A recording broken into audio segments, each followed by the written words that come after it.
Hello friends and welcome to Floss Tube Wannabe and Quilty Tube, and let's check in with Kayla and see all the things she's been making. So I'm a little delayed. I was going to do this video yesterday because I had one of the quilting students at a class that I helped teach over the weekend ask a really awesome question, and so I said, okay, I'll just post a video because it's a lot easier to see somebody do something, in my opinion, than it is to be given verbal instructions and then go home and try and do it on your own, right? I'll just start with the question right off the gate, which was, how do you hand quilt something?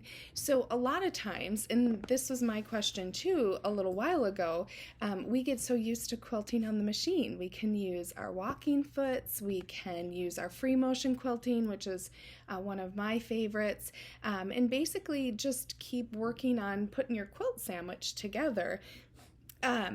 But when it comes to hand sewing and hand quilting, it kind of can seem intimidating. And so her question, my student, if you will, her question was, how do you do this? I mean, she's been quilting, she knows what she's doing, she's made beautiful things, but she really liked the look of the hand stitching. And I have an example for you that I want to show of one of my finishes. And this is what I brought to class with me. Look at this beautiful, scrumptious pillow. Isn't this darling? Look, I used the kitty corn scraps from Moda that came out this year. I was making the 4-patch quilt, if you can remember. If you're new to my channel and haven't seen that, just go back a couple of videos, catch yourself up. I made a pretty good sized, simple 4-patch quilt, just with these two fabrics right here, and then I bordered it with this matching kitty corn. And so what this gal in my class really liked was that I used this stitching right here. I just did some hand stitching on it, and then I bound it, and I put it on a pillow. This is a really firm size pillow. My rule of thumb for when you're making pillows and you're stuffing them is when you're stuffing them and you feel like you're done stuffing, just stuff some more, because as pillows get used and as they get washed and as they age, they kind of lose some of their fluffiness, right? And so that's just a little tidbit that I like to share. But look, I put my Ever emblem tag on there. It says by Kayla Sharp Handmade, and then on the back it says just keep sewing mama, and that's my handle on Instagram. So I hope you love this pillow. It was totally inspiring for the student, and so she said, hey, I'd love to do that with a little project we were working on yesterday. So she had been given a frame. This is a huge embroidery frame or embroidery hoop, but it can also be used for quilting, a quilting hoop, and you can see how large it is just by the size of this lug nut, right? I actually found this at an estate sale that I went to last year or the year before, and I have not made any embroidery projects this big. This is gonna be 18 inches. I just measured it. So this is 18 inches going this way. So very, very big and very handy when you want to hand quilt something. And so my instructions to her and to you, if you haven't done it and you're just curious and want to try it out, definitely start with a small project. The top, your hoop will come apart, and the top of, this is how I do it anyway. There may be a better way out there. Feel free to Google it and look on YouTube, but this is how I do it, is I take this piece that has the tightening part to it, and that goes on the top of the quilt. Then this piece goes under, and I sandwich the quilt in like that, and then I stick my needle from underneath, and I start hand quilting that way. Now I typically hand quilt with embroidery floss, because if I'm going to take the time to hand quilt something, I want it to stick out, like you can see here. I really want even my little X's to stick out. So I picked a contrasting, bold color that would pull some of the colors out here so that people can see that or at least I can see, that I took all the time to hand quilt this. When I'm doing a smaller project though, I don't use a hoop. So let me show you, as I promised I would, get this video rocking and rolling.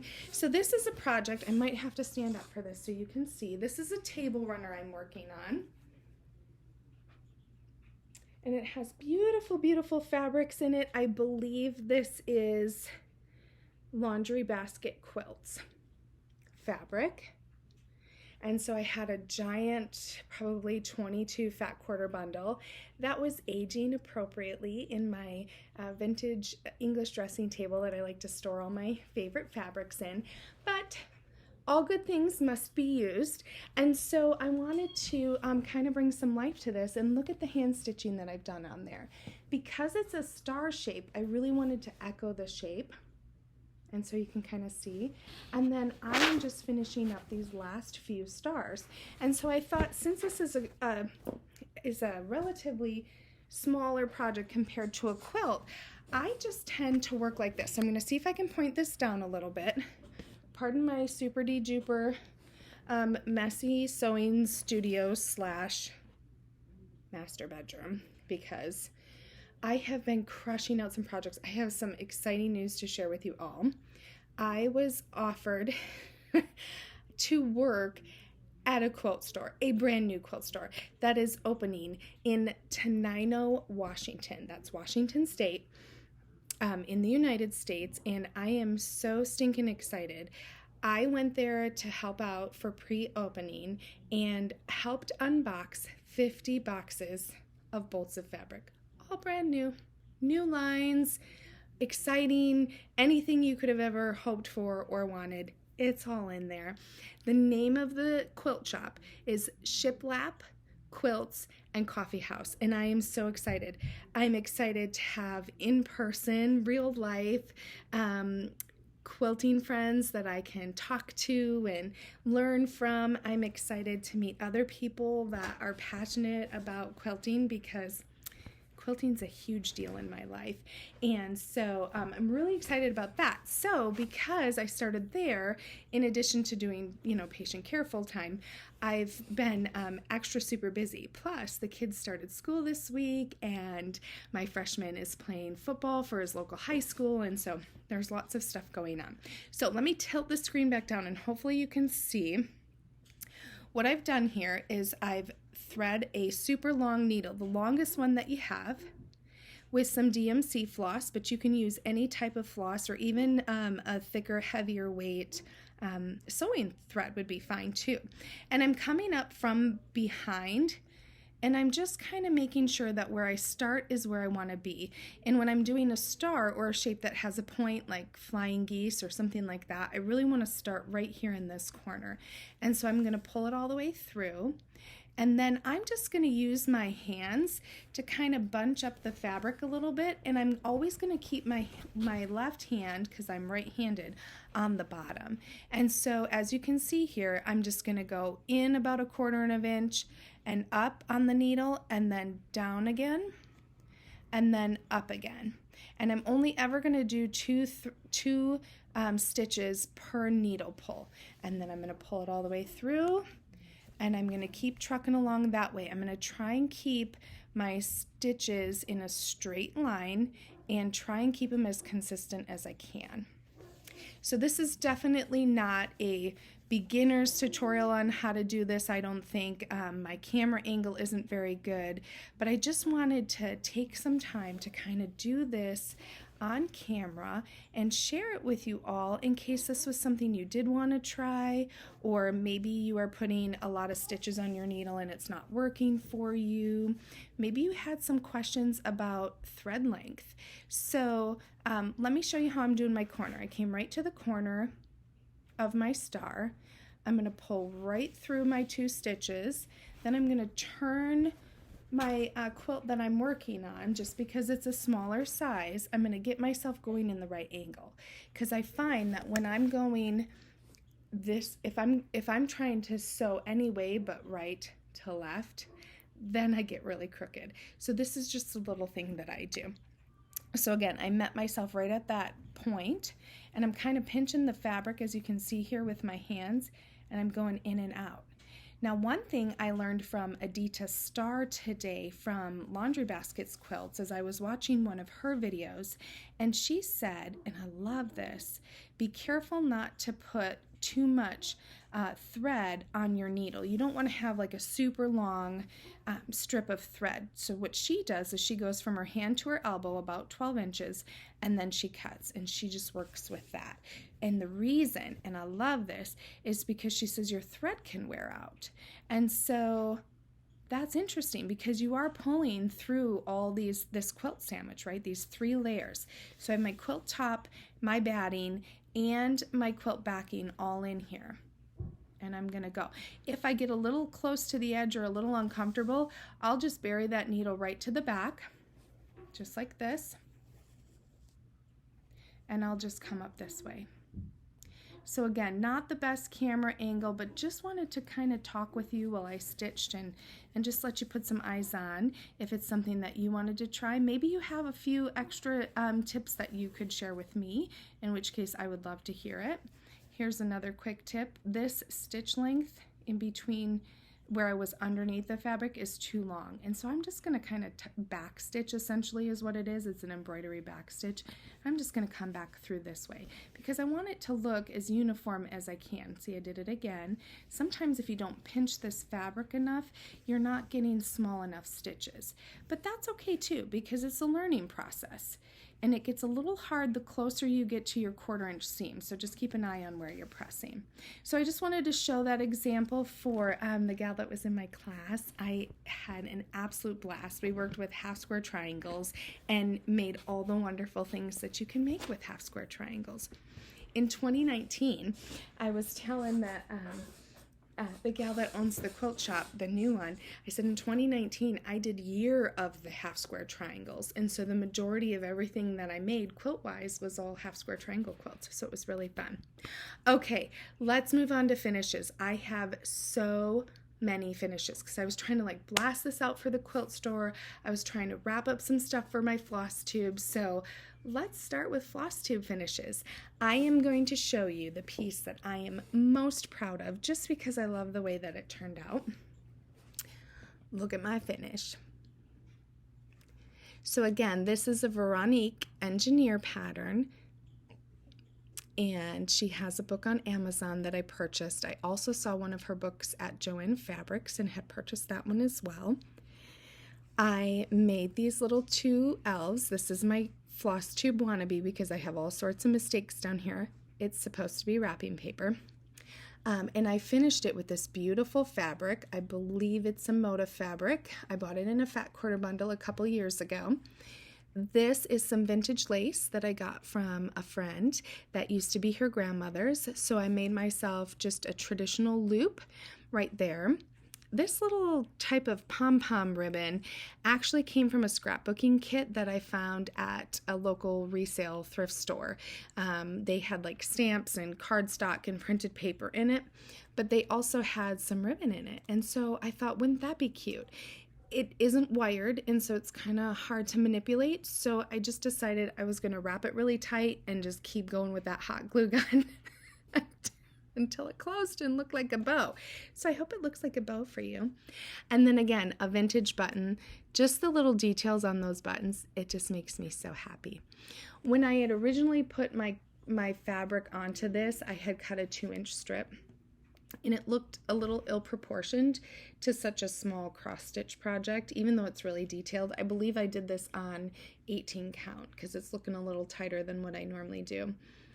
So what I did after it was done is I just trimmed it down. So all 4 of my pieces of fabric were sewn on, and I just went and trimmed it down to 1.5 inches so that it looked like 1.25 inches when it was finished. And then look at this idea I had. I took that same matching vintage button, and I ran a safety pin through it, and I put these little charms that I had in my stash. I believe I got these from Amazon. It's a measuring tape and 2 different types of scissors. How appropriate is that for elves that are wrapping presents for Christmas, for Santa? And then on the back, I fussy cut from, again, a fabric that was in my stash. I apologize, I don't know the names of all these designers and fabric lines anymore. I haven't bought Christmas fabric since I bought this fat quarter bundle a couple of years ago. So that's definitely on my list with the new quilt store that's going to be in town and in the area. But look at, doesn't that make you happy? It makes me so happy. So that is one of my finishes, and I hope you love this idea. If you make something like this, would you share it? Would you tag me in it at Just Keep Sewing Mama if you post it online so I can see? I thought it was really simple, and it reminds me of the humble beginnings of us quilters where we were using scraps and just trying to maximize that which we had. Additionally, I ran out of the sticky board that I use to make ornaments with, like I've shown in my previous videos. My husband and I are on this no spend, low spend. I call it a low spend. He calls it a no spend. So the jury's still out. But so basically what I'm saying is I couldn't just go out to the store and buy that self-sticky tack board that I use for normally for finishing my ornaments and my cross-stitch designs that I'm going to finish versus put in a frame. So I made pillows because that's what I had. I had that in stock. And I actually didn't have any polyfill. I had cut open an old Easter pillow that I didn't like that I had bought at a department store. And I just used that stuffing, because that pillow my children got to and my dogs got to, and it was just beyond the point of saving. So instead of throwing it out, I pulled out the polyfill from it and used it to stuff these cute guys. All right, finish number 2. Look at this. I showed you guys this as I finished it. This came out of the Sweet Nothings for Christmas book, cross-stitch book by Judy Whitman. This is the book. And this is her finish. You can see the exact same.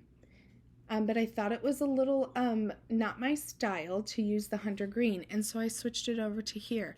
But what I love about Judy Whitman's design is that she called for a light pink in here in this wreath, and it really made it look like it has lights. Doesn't it look like it's twinkling? Isn't that gorgeous? So then I just used some gross grain ribbon. I put a little tag here that says handmade. You can see those on some of the zipper pouches that I've done and posted on Instagram. And then I needed to cover my stitch because I put a stitch here to make this look like a bow, because we've talked about how I cannot make a bow to save my soul. So I just make the shape and I run it through the machine so I have a stitch line, but then I have to cover my stitch line. So I made this button. I just have button making supplies from Hobby Lobby, nothing fancy, but I really needed it to coordinate with this. And so I made the back to match as well. How darling is this? Isn't this going to be great? And this is a good size pillow. I mean, compared to, this other little guy. Aren't those darling? Okay, next finish. This is the Christmas cookies pattern that I did. Look at this. Look, look, look. And I used that same fabric to border. But then look at my backing. I can't even remember. This kind of looks like Michael Miller to me fabrics. But if you know, I would love it if you'd comment. Aren't these darling?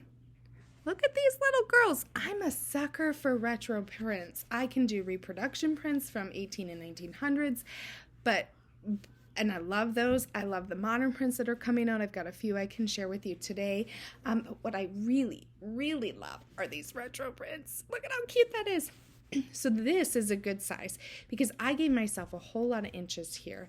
I want this to kind of sit in the corner on my coffee bar. So I have an old English buffet that was in the Sears Roebuck catalog. I believe it was in the 30s, so 1930 something. I found it at an antique store, and so we picked that up, and that's our coffee hutch, and I want this to sit on there. Look at those 2 buttons. Again, vintage lace that was gifted to me from a friend that used to be her grandmother's. You can never have too many notions for sewing and for finishing. And then vintage buttons, those are retro buttons.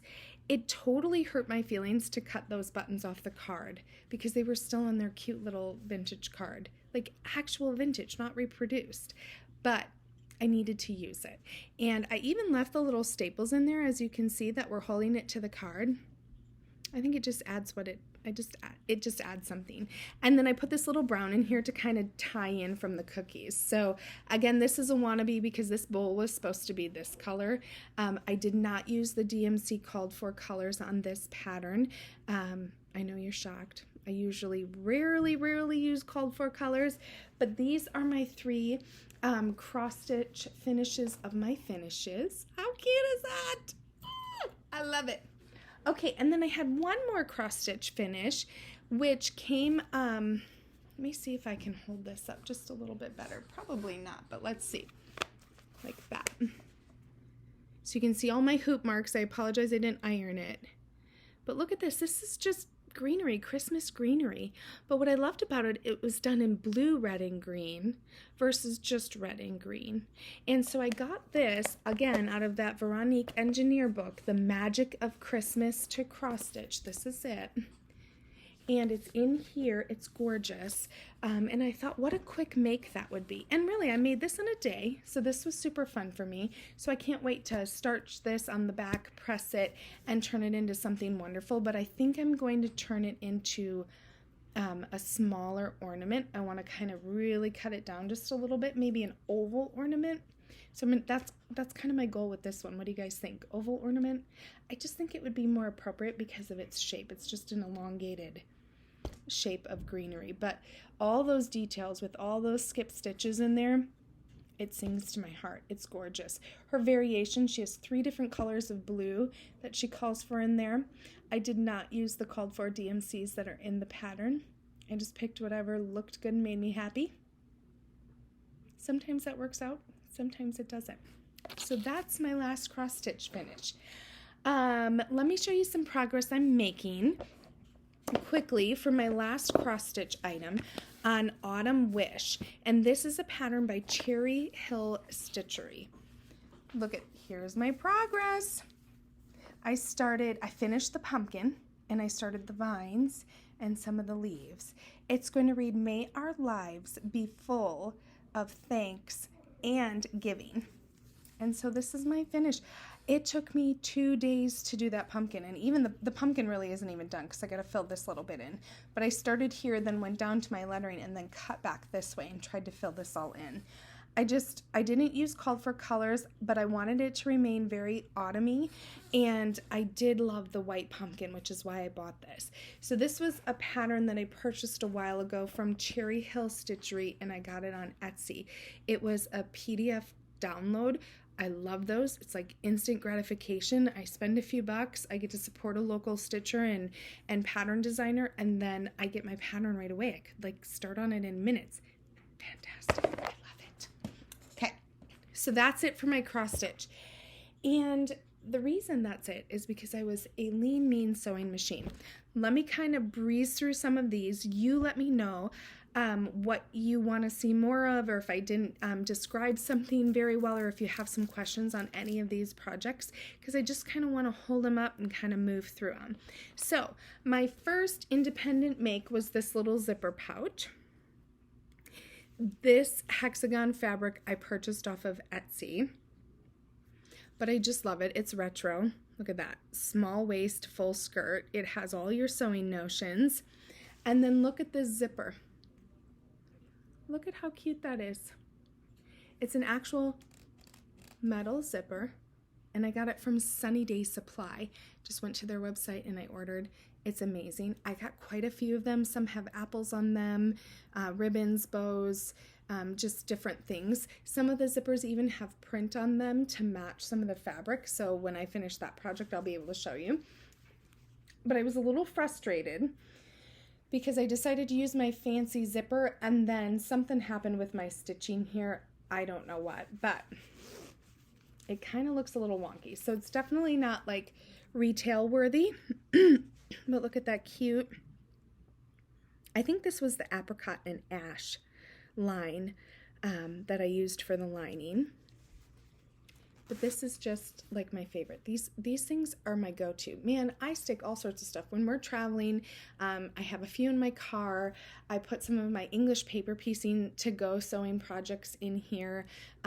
I will carry it if I don't need to carry, my bigger wallet or my purse. I'll just stick a few things in here. So this was a super fun make. Takes 15 to 20 minutes for me. I've made a lot of zipper pouches.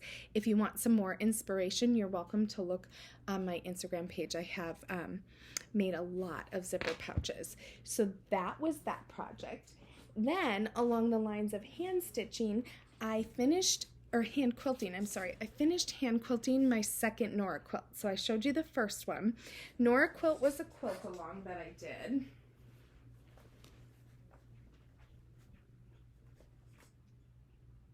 Look at this quilt. This is all scraps, friends. Scraps, scraps, scraps. And I just cut them into varying strips. The Nora Quilt Along was hosted by Sunny Days Supply, and you can find some inspiration on Instagram. But essentially starts with a hearth block, any size of your choice. I did 4 2.5-inch squares, and it's a giant log cabin. I just went and went and went. And then you can see all my hand stitching in there. I used a lot of DMC variegated threads for this, and just really kind of trucked along. But it is a lot of projects, in my experience, claim that they're like scrap busters, but I feel like all my scraps have to coordinate enough for it to actually cut into my scraps. And I'm not super well versed in coordinating my fabrics. And so anyway, I just kind of went, okay, if this is light, it's going on this one. If it's dark, it's going to go on the other one. So I actually started a third Nora Quilt Along, just because it's so easy. And I love it. I love it. I love it. Okay, ready for my other makes that I'm working on. I had some panels that I was coveting and had tucked away. Some of them I even forgot about. But I thought, you know what? It's time to use those panels. And so I got on the old Instagram and Pinterest, and I looked at some ideas of how to use panel quilts. How to make them, rather. And so this says, leaves are falling, autumn is calling, fall is coming, and it has this gorgeous bicycle on the bottom. Isn't that darling? I love it. And these pumpkins. I do not remember who designed this, but all I did was come through and give it a couple of borders. So 1, 2, 3 borders. And look at this fabric. It says apple pie and pumpkins, and it has all these little decals on it. And how quick. I made this whole quilt top in maybe 30 minutes. I love it. I love it. I love it. Tell me what you think about it. It was super fun to have a panel that has all this different type of shading and coloring in it, because it gave me some options as to what I could put in it, right? I could pull some different border fabrics and really kind of pull out some of those really awesome colors. So that was panel quilt number 1, quilt top actually. I'll be sure to show you guys once I finish it. It needs to go into quilt sandwich time. Then panel quilt number 2 is more spooky. I'm not a big Halloween fan, but I really like fall and summer and Christmas. But this is my second panel quilt that I made. So I fussy cut a chandelier on the top. I used this outrageous gold shimmery fabric for a small inner border. And then I just kind of pieced these together. See this? What do you guys think about that? I hope you love it. And then look at, I mean, she has warts, and she has, she does have some gold in here. And so that's how I thought I could use that gold. And so I just repeated on the bottom minus the fussy cut chandelier, that gold, and then just kind of like a black on black print that you're probably not going to be able to see. But that was this quilt top. So this will probably be a wall hanging, just because it's smaller than the other one. The fall is coming one that I just showed you, I think I'm going to put on my dining room table, because with a lot of kids I have a big dining room table, so that will fit perfectly. Okay, and then I think I am down to my last few makes. I already tucked some of them away, so I apologize, but you know, in my house the kids and the dogs get to everything, because I'm always busy doing something, right? I'm at work, or I don't know, they're just kids and dogs. They don't mean any harm by it, but things get wrecked. And so oftentimes, if I have some whips that I finished, before I even wash them, I'll just like tuck them away into the cabinets or the Hoosiers or the drawers to try and keep them protected for a little bit, right? So I made 2 mini quilts that are 12 inches. So I did this one out of some Christmas fabric from my stash. Isn't that darling? And this is what the back looks like. Super great. And then I also did a teacup one. There's pictures on Instagram if you want to see it. It was applique teacup piece that I used Tula scraps on. And so completely different look than this, right? But again, I had this orphan quilt block that was just sitting there, and I thought, you know what? Let me blast this together and put this quilt block to use and give it some life. So I'm excited to use this at the dinner table for Christmas. This is going to be really fun. Okay, then for the quilt store, I'm on assignment to use some of the new lines that are out and some of the new fabric that we have in the store, really to inspire our customers, give them some ideas of what they may like to make. And so I made this. It's not finished yet. You can see there's still pins in it, but I do have my quilt sandwich made. I just have to bind it. Now I bind the top from the machine. I use a 2.5 inch strip. I make the binding, and then I hand stitch it on the back. So that's kind of my plan there. But I had charm packs to work with. And so at the store, we have these cute little metal, almost copper looking stands that have a base at the bottom and a pole that comes up, and then 2 like really fancy binder clips that sit on the edge. Genius. It's going to hang these beautifully. So if you want to see this finished, excuse me, and hung up in the store, be sure to follow me on Instagram, because once the store's open and customers get a chance to see it, I will be sure to share it with you. So this is an English paper pieced sunflower is what it is. But I did it with the My Mind's Eye fabric. And I did it out of a charm pack, as you can see. So just 5-inch squares. I wanted to go red, white, and blue. And I did the same thing on the back, red, white, and blue.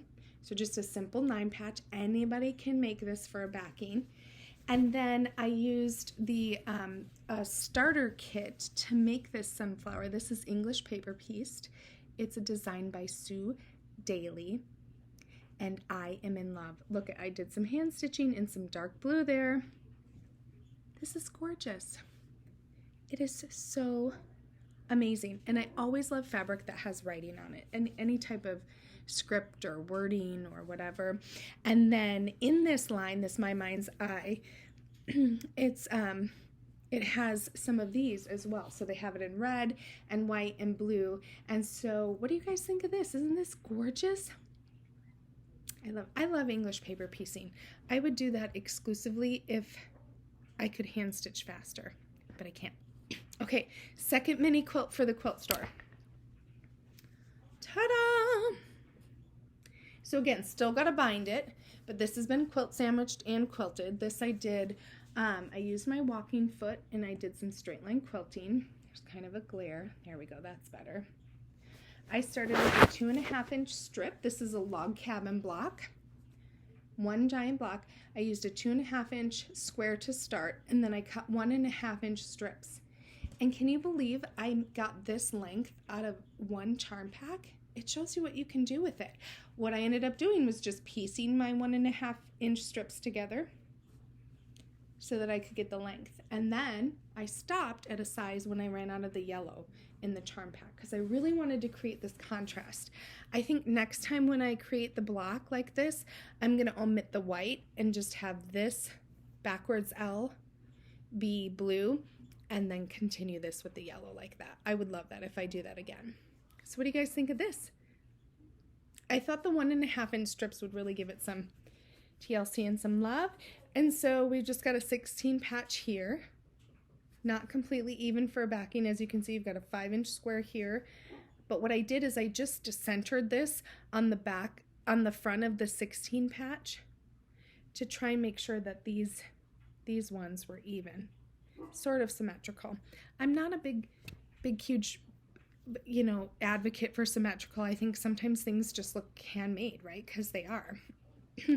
But I also know that I'm going to be displaying it in a quilt store with a bunch of other quilters that are probably way better at quilting than I am, and so I wanted to make sure it was the best I could do. So I'm really excited to show you guys those once they're completely finished and in the store, but I won't do that on video. I think I'll just post some pictures on Instagram. So my third and final charm pack assignment that I'm on for the quilt store is to make another mini quilt that we can display on that beautiful rack, but this time to do it with the T and B fabric. That's T-N-B-E-A-B. Look at this. Now it's missing some of the patterns because I tried to do a teacup block and the block turned out really well, but because I'm working with a charm pack instead of a bigger layer cake or some yardage, my teacup pattern, my fabric that I used for my teacup, differed because I didn't have enough in one 5-inch square, right? And so I kind of lost the shape of my teacup. The pattern itself is good. I just purchased a teacup pattern from Etsy, but look at all these beautiful colors in here. Look at this. Isn't this lovely? So I am back to the drawing board on this. Do you guys have any ideas of what to use with this? Look at this. I just thought with these teacup prints and these florals, these beautiful greens and golden colors, this light pale blue, it's probably my favorite color of all time. Love it. But my favorite color of all time can change on a weekly basis, so don't hold me to that. But that's the T&B collection by Riley Blake. Love it. Okay, and then last thing I want to share with you guys, I'm trying to make this a quicker video, is to show you my update on my grandmother's flower quilt blocks. So again, this is an English paper piecing project. These are the new quilt blocks that I made.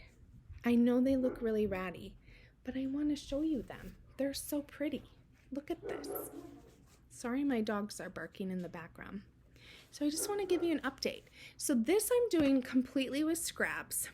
I buy so much fabric, usually, not on my low spend. I'm not buying fabric, but I buy so much fabric and then I have so many scraps. It's outrageous. Like, I'm a lean, mean quilting machine sometimes when I put my mind to it. So I have all these little, this was a leftover 10-inch square that was just left over from a previous project that I did. And I just was able to use it. Look at this, is Tilda fabric. I think this is Walmart fabric. I bought it because it was cute or what have you. This was gifted to me in a jelly roll by a friend. I didn't use it all. I put actually some of it in that second Nora quilt. And so this came here, just using up. So we're doing as little waste as we can. But look at this. Now I decided on these, I bought, when I was visiting in Wisconsin, a charm pack. And it was gorgeous and I loved it. Let me see if I can turn this a little bit so you have less glare. And it's all white, gray, and black. And so you're going to see that as I'm kind of thumbing through here. Look at, this is Belle. She's smack dab in the middle. I did fussy cut her. I try not to fussy cut as much because it can waste fabric. But then there's Belle, right? How cute is that? What do you guys think? Are you working on a grandmother's flower? Look at this. So what I do with these is, this is a 1-inch hexagon. And I just cut up my scraps. I do the glue-based method. And then I needle turn applique onto this block. These are 7-inch blocks. I did show the first set. I might be up to 50 blocks, y'all. Look at all these pinks. Gorgeous. Who doesn't love strawberry fabric? How about this? Leftover. I believe this was Darlene Zimmerman's favorites, maybe was that line. Gorgeous. Again, I just had it. Here's some Tula scraps. I fussy cut that heart right out of there. I'm sure you guys recognize that. Gorgeous. And I tried to keep it coordinating. Here's some more of that new line that I had purchased. I just thought that would really kind of mellow out some of these more bold blocks, is if I put that fabric bundle in there, just a little charm pack, and cut it up. Look at this, is Peter Rabbit. Isn't he cute? He has red carrots. I love it. I've decided after I've done these scrap hexagon blocks that I need to buy more green fabric. I don't like it, evidently, when it's on the bolt because I don't buy it. But when it is put together like this, gorgeous. Look at Tilda's cow. I'm a huge Tilda fan. Huge. Look at that. Lovely, lovely. So this is just this is my favorite one. Kind of looks like a half moon to me. I'm inspired. I might write a quilt pattern of hexagons that are English paper pieced together that kind of look like half moons. Look at that one. Isn't that great? Okay. Then, I don't know if I told y'all or not, but this woman here decided she was going to do a 3/4 inch hexagon grandmother's flower quilt. So I was working on that today. Look at these. And so whereby this is a 7-inch block with 1-inch hexagons, this is a 5-inch block with 3/4-inch hexagons. I am really kind of particular about how much room I have, because when I sew these together, I want to be able to see it. When I did my first EPP project during the pandemic, I made a pillow. I didn't give myself enough, so when I put my right sides together and turned it inside out, my hexagon went right to the edge of the pillow. And so when you're looking at it, it kind of looks like stretched out and warped, and I didn't like that. So my go-to is, if I'm using a 3/4-inch hexagon, I'm going to use a 5-inch fabric square. And you can see, hopefully, where I've pressed these. I just did a finger press. So what I do is I take the fabric, I fold it in half, I finger press on both sides, and then I take the other, flip it and fold it in half again, finger press, finger press. That helps me center this. So then I just line my cuts into my hexagon right up on there. This is a good one. You can see it on because of the orange. Okay, we got another orange guy. Look at, I've been trucking along. I'm only going to be able to do 42 of these because this is a charm pack. This is some more Tilda fabric. Gorgeous. More Tilda fabric. Gorgeous. This is a Robert Kaufman fabric. That I remember because it was like, it was not quilting cotton. I had accidentally bought something else. And anyway, but this background is my new favorite out of this. I believe, can't think of the name now. Anyway, it was just a little charm pack. I bought it from a local quilt store. It kind of has these polka dots and half moons to it. And it's okay that some are kind of retro, some are kind of vintage, some are new, some are don't match at all. What I'm trying to do is just make sure when I piece the hexagon together that the hexagon matches, and if I can help it, that the hexagon that I'm piecing on matches the back to the best of my ability. So I've got myself a little stack of these guys. I've got my stack of this that I can add to my previous stack.